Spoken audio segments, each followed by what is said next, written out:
任天堂ゲームキューブ。光と影が明暗を分けるかつてない冒険の形。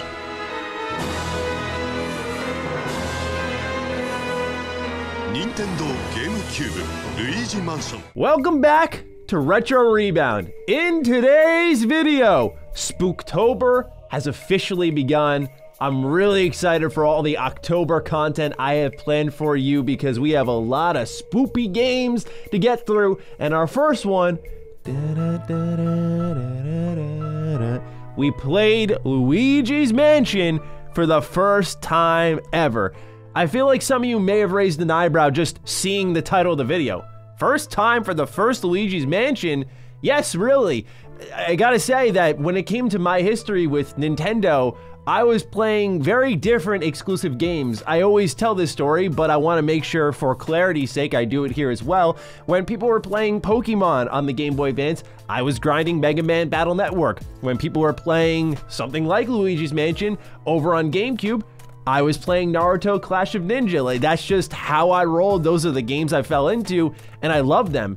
And I feel like that's what separates this channel from the bunch. We have a lot of Nintendo-focused content here, but you don't have like a Nintendo fanboy at the heart of it. You have a guy who's very objective about things, I'd like to say, but also has missed a lot of the Nintendo pedigree. So I wanted to get things started this October with Luigi's Mansion. Played it for the first time. I have a lot of thoughts. Overall, awesome game. If you're new here, you like nostalgic content, retrospectives, all that jazz, consider subscribing. Now, let's begin with a complete in-box experience. I got this off of Mercari for around $60. I was trying to find a good deal, as we always do, but I couldn't really pick one out. And I thought, you know what? This is one of the staples of the GameCube library. I should be willing to pay. So I got it for about market value. You could probably find it for $50 if you're patient. For me, I wanted to have this in time for October to play it through, make this video. So I pulled the trigger on it. Anyway, love the box art here, but the back of the box is also awesome.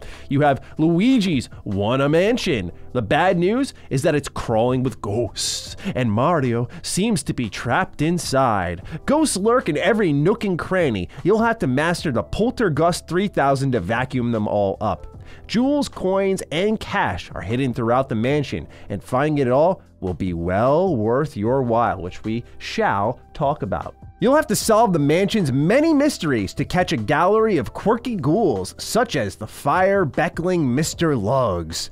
Deep inside the mansion hide elusive boss ghosts like Bogmire, each with ghastly powers and a ghostly bone to pick with Luigi, and after collecting special medals, you'll be able to shoot fire, water, and ice from your vacuum to unearth secrets and thwart extra eerie ghosts. One of the more detailed backs of the box here, lots of clips, lots of little write-ups there. The reason I point this out is I always joke about Square Enix where I pick up their games, you look at the back of the box, it's like two character portraits kind of looking at the sky, and it says, "Unleash a new journey in a new world." And I go, oh, hey, thanks.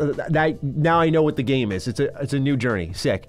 All right, manual time. Okay, first of all, love the disc art here. Love, love, love that. Now the manual's here, but don't worry, we also have the Nintendo Power pamphlet. You see Luigi peeking through the door with Rogue Leader, Rogue Squadron here on the front.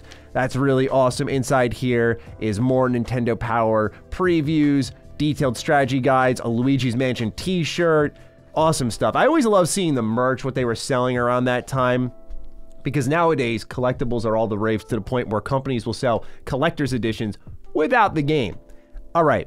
Cracking open the manual, this one is really good, and it should be. This was the launch title for the Nintendo GameCube, so they had to come out swinging, and certainly they did. There's a good quality to the paper here when it comes to the manual. The actual feel of the manual, I don't mean to get all intimate here with my video games. Maybe I do, actually, I don't know. But when you feel it, it's actually not coarse like a lot of other manuals. It's got a good premium quality to it, is what I'm trying to say here. You can see Luigi's Mansion in the background here, and the grand prize is a big haunted mansion. Yes, because apparently Luigi won a contest and he got a mansion for it. A haunted one at that, because this man is absolutely cursed. It's got the whole cast here with Professor Egad. You have Luigi, the ghosts, and Mario inside the portrait. Continuing on here, You see the Game Boy horror, a major part of the game. I love how there are screenshots attached to every button and what it does. I actually had to crack this open at one point because, like games of yore, you know, you'll learn one of the mechanics and go, I don't think I understood that. Cracked it open. Those screenshots actually did help. Even for little things here like walking, running, may seem not too practical, not necessary, but given this was the launch game and a lot of kids were going to be picking it up, this was smart to do. And there are little things like opening the door, how you vacuum ghosts. They have a step-by-step process here because it can be a little confusing the way they describe it in the training room at first. And then expelling ghosts, what are the elements, how do you use them? Continuing on. After the elements, there's a Q&A here from Professor Elvin Gadd, which is a little bit more rehearsing what you learn inside the training room again. But there's a lot of tricks and tips here because the game is, for its simplicity, I think navigating the environments and interacting with it a little more complex, where I think these walkthroughs are really helpful for younger kids. They break down the boo radar here, which you get around Area 2. And also what ghosts you're going to be encountering. So normal ghosts, portrait ghosts, which are tougher, and then boos, and obviously you need those in order to complete the game. And then, of course, saving with Toad. They even break down saving the game here. It's just a really good in-depth manual, in my opinion. And then some more tips here, like about the Game Boy horror. It's endless, really. It's a really thick manual for what is a short game. So with that, that's the complete in-box experience for Luigi's Mansion. You can also get this game on Nintendo 3DS. The reason I opted for GameCube is I had the opportunity to have the more pure experience you'll see in the gameplay. It's straight up that CRT footage, baby. I like to do that from time to time, and so this was one of those times I had a choice. Do I want to play it on the, the DS, where I've heard some of the scenes and some of the atmosphere is lost, or do I want to play it here? I had the opportunity to do so. I took it. Let's not delay any further and get into Luigi's Mansion. I guess we'll start with the story. It's very simple. We're going to talk mostly about the gameplay here, a la most Nintendo games, I would say. So Luigi's Mansion, like I said, you won a contest, and so Luigi pulls up saying, hey, where's the keys to my mansion? Turns out it is loaded with ghosts. It's loaded with boos because they have lured Mario here. They have lured Luigi here. It is a big part of the King Boo plan, right? So that's it. After that, it's time to explore the mansion, clear out a bunch of ghosts, even though Luigi's a big scaredy cat, and save Mario at the end of the day, which is nice because for this whole entire time up to this point, it was Mario saving everyone. So this is a little bit of a change in scenery. But this also came across as a bit of a surprise at its time because this game came out when the GameCube did. So people were going, all right, Nintendo, let's see that who's this guy here? Who's Luigi? And so, yeah, he ends up being the star of the show here. And you can feel some elements of tech demo the game here, but it's done in a very elegant manner where it didn't feel like it was in my face. The only time I felt it was in my face is when you go to twist a doorknob and you see it suddenly cut to a completely different style of art, and whether or not you have the key, you'll see this almost CG-like cutscene load in where a very detailed Luigi hand and wrist is just twisting the doorknob or putting the key in the lock.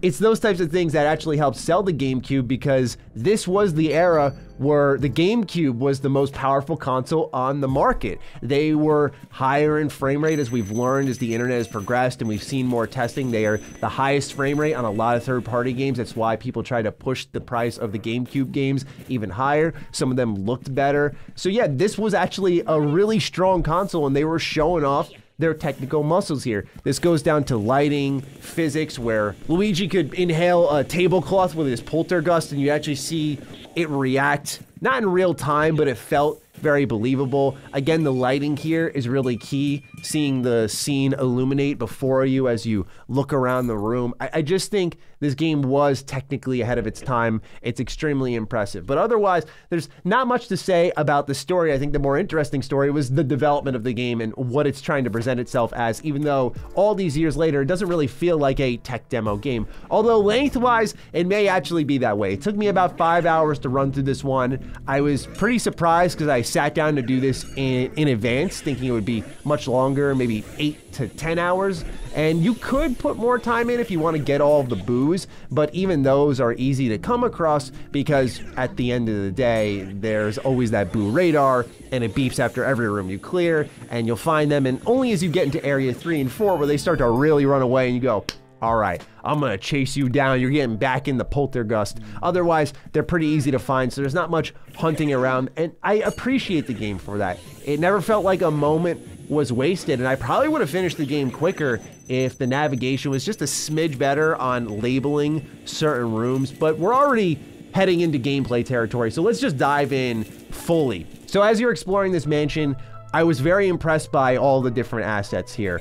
Every room looks and feels distinct, whether it be the ghosts that occupy them, especially the portrait ghosts, those are the more unique enemies in the game, or of course the actual people who are inhabiting it. Like when you went into one room and there was a baby there, you're like, why is there a baby ghost here? Is there some dark storytelling happening underneath the radar? You find an old person rocking in a chair, and there are different ways you have to engage with them. So that's what I really appreciate about the game, was the approach to combat, if you will, where some enemies will have masks on. You had to inhale the masks off before you would actually start sucking them up. And then there were other ghosts that would be vulnerable to, say, the bigger ghost. There was a ghost that was eating, and so you'd have to clear the plate of food by removing the other ghosts that were bringing food into the room. And then once you removed all of his food, he'd be like, all right, now it's time to throw hands and start shooting fireballs at you. So there's a lot of different ghosts, a lot of different ways to approach combat itself, and I liked it for that. Once you start to suck up a ghost, it is about as simple as it's always been, as someone who's played Luigi's Mansion 3, but not the first one or the second one, really. I got a little bit of ways into the second one, but I never finished it. But yeah, it's just as simple as once you inhale them, you start dragging them around the room. You use the C stick as well as your left analog stick to pull away and keep yanking them in. You'll see a number counter just gradually go down. Once it's down all the way, you inhale the ghost into the poltergust and they are stashed away there.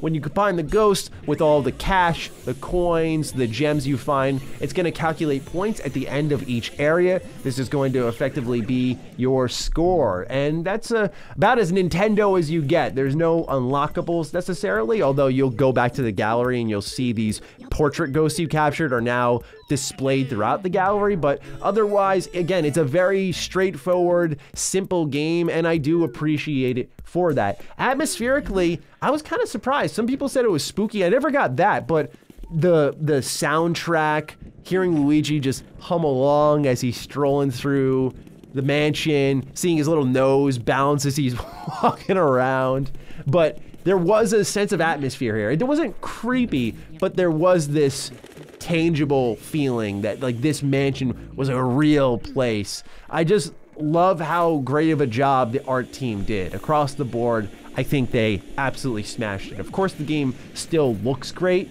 for this day and age. It is a 2001 game, so it doesn't look perfect, but I can imagine if you emulated this thing, oh my goodness, it would look great. And I'm surprised that Nintendo hasn't indulged and tried to remaster this one.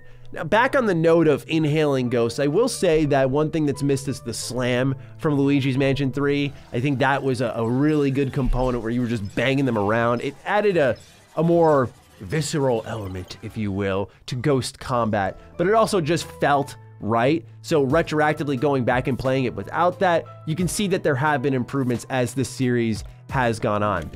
I got to talk about the elements as well. This was kind of hit or miss for me. I liked the environmental interaction, so you'd get fire and you'd burn a particular type of ghost that was using, say, ice, or if they were on fire and you used water, great. There were times you needed to progress the story and there wouldn't be a source of this element nearby. Most times the answer was waiting for you there, where it was like, oh, this is an extremely well-designed game where I didn't have to look far to get something I just randomly realized I needed for this segment. But there were times, specifically later in the game, I needed ice to take out a type of ghost to get into the safari room, and I had to go searching around the house and trying to find where this ice was. I ended up in the dining room. I finally found it.